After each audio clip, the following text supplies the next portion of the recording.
T-Boys TV, we're back again with another T-Boy Discusses.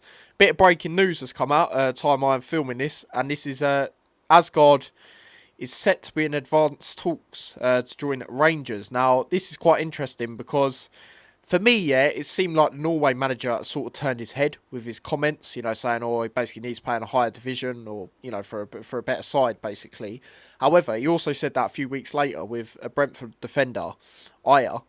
So, it's quite interesting, but it seems like Aasgaard's head has been turned, and it seems like he is in the advanced talks, like I say. How do you guys feel about this?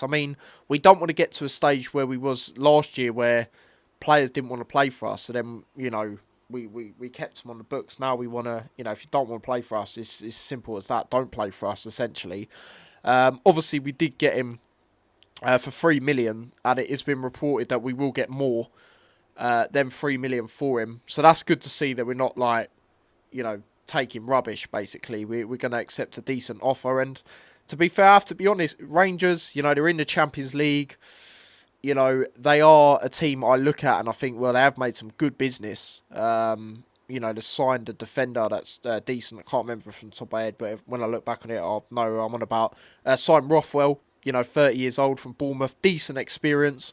Obviously got Russell Martin in. I don't rate him highly, but he could do alright for them, to be fair. But yeah, looks like that is where he could be going. So do let me know your thoughts on that, guys. Will you be gutted to see Aasgaard go? I will, in the sense of we didn't see him long enough. And there was games, early on where he had a good capability. He was having strikes from distance and stuff like that. Obviously, we did win the Cardiff away game because of him. But when I look at it, for the foreseeable future, if he doesn't want to be at the football club, then we need to address that sort of role anyway for me, because Chong's just not doing it. I look at sort of central attacking midfielders, which they both are, and they're not really doing it, as we know. Well, obviously Aasgaard was, but he's going now. So yeah, we need to look at replacing there as well. But the main priority for me right now, and let me know in the chat, guys, is a striker, because we need to replace Morris. Obviously, we do have our first friendly on Saturday. You want to test things as early as possible. If we don't have a striker by Saturday, signed, then I'd at least like to have one by the time we go to Slovenia. And I'm sure everyone's like that if you don't agree with me on Saturday.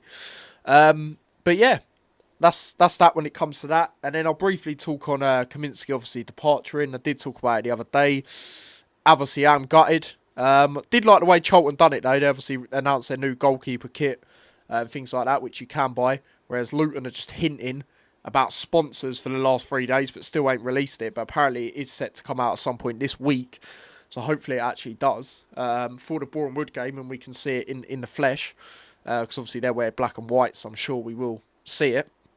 Might even see a new goalkeeper kit. Who knows? However, it might even be earlier, because I just remembered the youth team, one of the youth teams playing on Friday. So hopefully there's a little cheeky announcement tomorrow, if not Friday. So yeah, that's that. He has officially gone. Did obviously do a nice message, and like I said, I'll be gutted when it officially happens. It obviously has.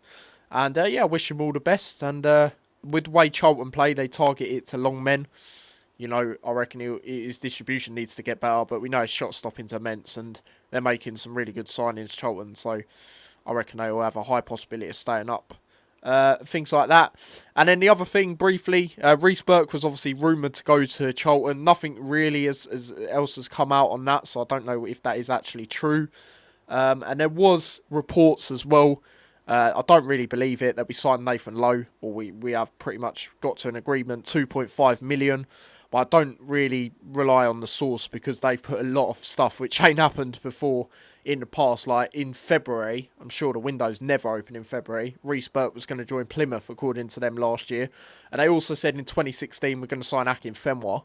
So can't really believe them, taking it with a pinch of salt. So yeah, we'll see what happens with that. But yeah, let me know your thoughts on everything I've discussed today, guys. Aasgaard leaving, by the looks of it.